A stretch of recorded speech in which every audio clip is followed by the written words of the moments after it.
আসসালামু আলাইকুম। সংবাদে আপনাদের সবাইকে স্বাগত জানাচ্ছি। আমি ফিরোজ তোহা। শুরুতেই আরবে কেবলস সংবাদ শিরোনাম জানিয়ে দেব এই মুহূর্তে হাতে পাওয়া সর্বশেষ গুরুত্বপূর্ণ আপডেট বাংলা সংবাদ। শুরুতেই থাকছে বিএনপিপন্থী আইনজীবীদের ঐক্যবদ্ধ হওয়ার আহ্বান জানিয়েছেন বিএনপির মহাসচিব মির্জা ফখরুল ইসলাম আলমগীর।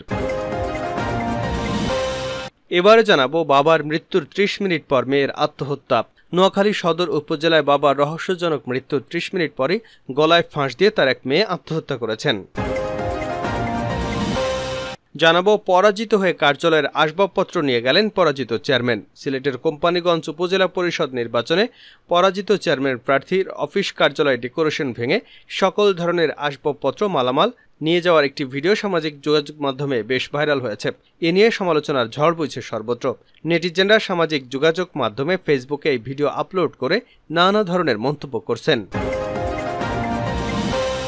এবারে থাকছে বিচারালয়কে বিরোধী দলের জন্য আতঙ্কপুরীতে পরিণত করা হয়েছে।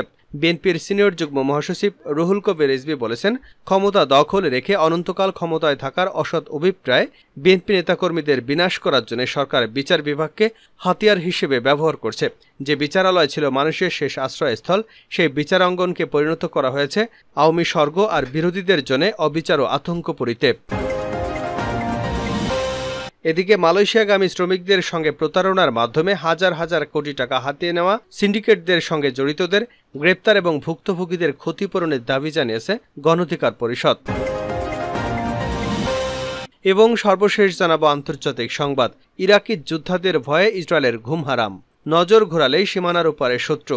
7 দশকেরও বেশি সময় ধরে এমন আতঙ্ক বুকের মধ্যে পুষে রেখেছে ইসরায়েল।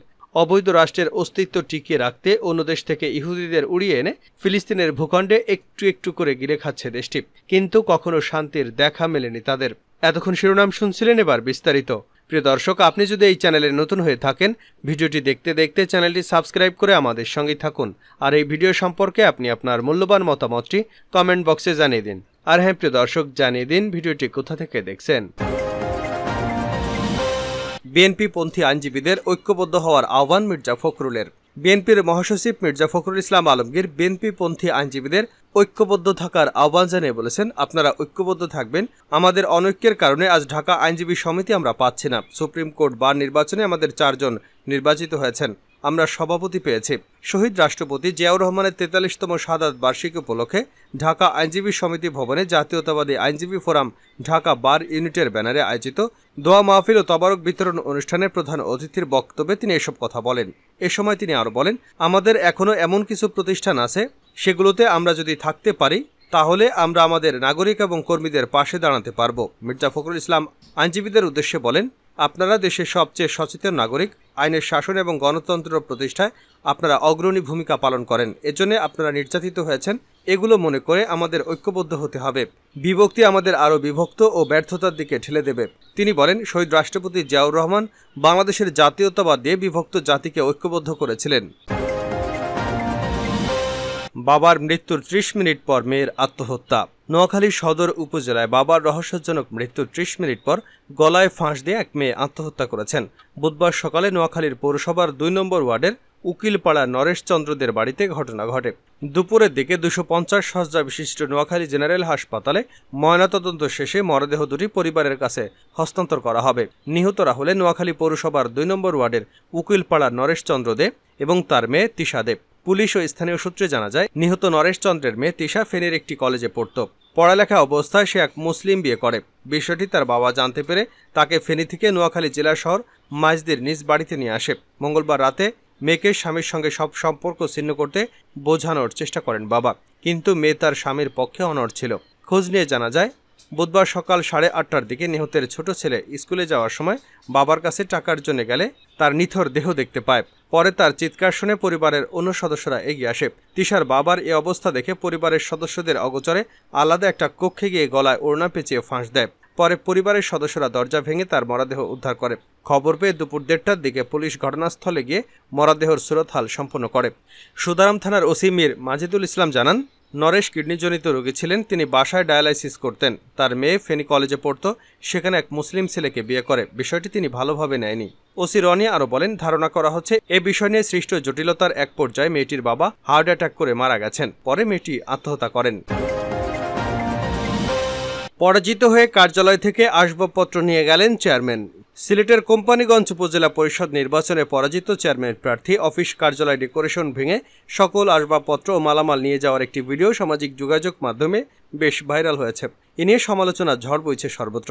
নেটিজেনরা সামাজিক যোগাযোগ মাধ্যমে ফেসবুকে এই ভিডিও আপলোড করে নানা মন্তব্য করছেন।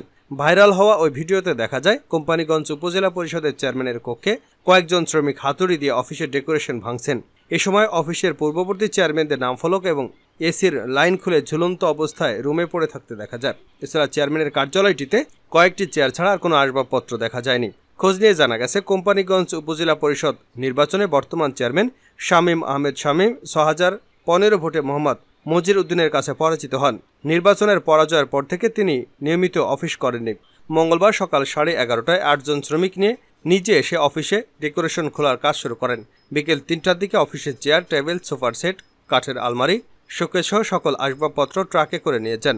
এই ঘটনায় তেলিখাল ইউনিয়ন পরিষদের সদস্য আজিমউদ্দিন মেম্বার বলেন, মঙ্গলবার বিকাল 3:30টার দিকে অফিসিয়াল কাজে উপজেলা পরিষদে এসেছিলাম। তখন মানুষের কাছে শুনলাম আমাদের বর্তমান চেয়ারম্যান শামীম আহমেদ তার অফিসের সকল মালামাল ভেঙে চুরে নিয়ে যাচ্ছেন। খবর পেয়ে উপজেলা চেয়ারম্যানের অফিসে গিয়ে দেখি কয়েকজন শ্রমিক অফিসের ডেকোরেশনের মালামাল ভাঙচুর করছেন। তাদের কাছে জানতে চাইলে তারা জানান, উপজেলা চেয়ারম্যান শামীম আহমদ নিজে উপস্থিত থেকে অফিস ভাঙার কাজ শুরু করে আসবাবপত্রগুলো ট্রাকে করে নিয়ে গেছেন। তিনি আরও বলেন, এই অফিসে বসে অনেক সালিশ বিচার হয়েছে। অফিসটি জাঁকজমকপূর্ণ ছিল। শামীম চেয়ারম্যান নবনির্বাচিত চেয়ারম্যানকে মেনে নিতে পারেননি বলেই এই অফিসের বেহাল দশা করেছেন। একটি চেয়ারম্যান পরিবারের লোকজনের কাছ থেকে সাধারণ মানুষ এমন আশা করেন না। আমরা এ ঘটনার তীব্র নিন্দা ও প্রতিবাদ জানাই। বিচারালয়কে বিরোধী দলের জন্য আতঙ্কপুরীতে পরিণত করা হয়েছে রিজভী। বিএনপির সিনিয়র যুগ্ম মহাসচিব রুহুল কবির রিজভী বলেছেন, ক্ষমতা দখলে রেখে অনন্তকাল ক্ষমতায় থাকার অসৎ অভিপ্রায় বিএনপি নেতাকর্মীদের বিনাশ করার জন্য সরকার বিচার বিভাগকে হাতিয়ার হিসেবে ব্যবহার করছে। যে বিচারালয় ছিল মানুষের শেষ আশ্রয়স্থল, সেই বিচারাঙ্গনকে পরিণত করা হয়েছে আওয়ামী স্বর্গ আর বিরোধীদের জন্য অবিচার ও আতঙ্কপুরী। মঙ্গলবার বিকেলে নয়াপল্টনে বিএনপির কেন্দ্রীয় কার্যালয়ে 5.5 বছর কারাগারে থাকা শরীয়তপুর 3 আসনের ধানের শীষের সাবেক প্রার্থী এবং বিএনপি নেতা মিয়া নুরুদ্দিন অপুর মুক্তির দাবি জানিয়ে আয়োজিত এক সংবাদ সম্মেলনে রিজভী এসব কথা বলেন। তিনি বলেন, তাদের নিজেদের লোকদের জন্য এক আইন 7 খুন মাপ, আর বিরোধীদের জন্য ফরমায়েশি নির্দেশ অনুযায়ী চলে বিচার কার্যক্রম। তারাও জামিন পাবে না, বিনা দোষে তাদের সাজা ভোগ করতে হবে। বিচারের বাণী আক্ষরিক অর্থে আজ নিভৃতে কাঁদছে।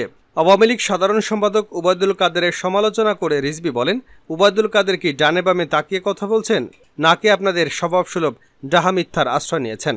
বিএনপি নেতাকর্মীদের বিরুদ্ধে বেনজির যখন বন্দুকের ভাষায় কথা বলতেন তখন তো তাকে অস্বীকার করেননি। বেনজির আজিজদের দুর্নীতির দায় আপনারা কখনই এড়াতে পারেন না। এ দায় এড়াতে পারে না সরকার। বেনজির আজিজদের দায়। শেষ করছে আন্তর্জাতিক সংবাদ দিয়ে, ইরাকি যোদ্ধাদের ভয়ে ইসরায়েলের ঘুম হারাম। নজর ঘোরালেই সীমান্তের উপরে শত্রু। 7 দশকের বেশি সময় ধরে এমন আতঙ্ক বুকের মধ্যে পুষে রেখেছে ইসরায়েল। অবৈধ রাষ্ট্রের অস্তিত্বকে টিকিয়ে রাখতে অন্য দেশ থেকে ইহুদিদের উড়িয়ে এনে ফিলিস্তিনের ভূখণ্ডে একটু একটু করে গিলে খাচ্ছে দেশটি, কিন্তু কখনো শান্তির দেখা মেলেনি। স্বাধীনতার নেশায় বুঁদ হয়ে থাকা ফিলিস্তিনি যোদ্ধাদের অতর্কিত হামলা সবসময় তটস্থ করেছে ইসরায়েলকে। আশপাশের দেশগুলোর সমমনা যোদ্ধারাও ইসরায়েলকে স্বস্তির নিঃশ্বাস ফেলতে দিচ্ছে না। কয়েকশো কিলোমিটার দূর থেকে ঘরের কোণে বসেই মিসাইলের বোতাম টিপে দেয় যোদ্ধারা, আর সেই মিসাইল গিয়ে আঘাত হানে ইসরায়েলে। মিসাইলের আঘাতে ক্ষণে ক্ষণে ইসরায়েলে বেজে ওঠে সাইরেন। তাই ইসরায়েলি নেতাদের ভবন জুড়ে শুধু যুদ্ধ আর আতঙ্ক। ইসরায়েলের এই আতঙ্কের ভাগিদার আরও একটি দেশ, তার নাম যুক্তরাষ্ট্র। নিজেদের পরম মিত্রকে বাঁচাতে অস্ত্র দেওয়া থেকে শুরু করে মধ্যপ্রাচ্যে নিজের সামরিক উপস্থিতি নিশ্চিত করেছে ওয়াশিংটন। ইরানের প্রক্সিরা ইসরায়েলে নিয়মিত বিরতিতে হামলা চালাচ্ছে। সাম্প্রতিক সময়ে সেই হামলার ধারাবাহিকতা বেড়ে গেছে। তবে ইরাক থেকে যে হারে হামলা শুরু হয়েছে তাতে আতঙ্কে আছেন তেল আবিবের কর্মকর্তারা। ইসরায়েলি ও মার্কিন কর্মকর্তারা জানিয়েছেন এসব হামলা ঠেকাতে সক্ষম হয়েছে। তারপরও অন্তত 2টি মিসাইল লক্ষ্যবস্তুতে আঘাত এনেছে। গত মে মাস থেকে নিয়মিত ক্রুজ মিসাইল ছড়ে যাচ্ছে ইরানের মদতপুষ্ট ইরাকি যোদ্ধারা। ক্রুজ মিসাইল আকাশ প্রতিরক্ষা ব্যবস্থার জন্য ধ্বংস করা কিছুটা কঠিন। যুক্তরাষ্ট্রভিত্তিক Washington Institute for Near East পলিসির একজন ফেলো মাইক নাইটস বলেছেন, হামলার পরিমাণ এবং অস্ত্র ব্যবস্থার ভিন্নতা অনেক বেশি বেড়ে গেছে। এটাই ইসরায়েলিদের কাজ আরও কঠিন করে দিয়েছে, বাড়িয়ে দিয়েছে আর্থিক খরচও।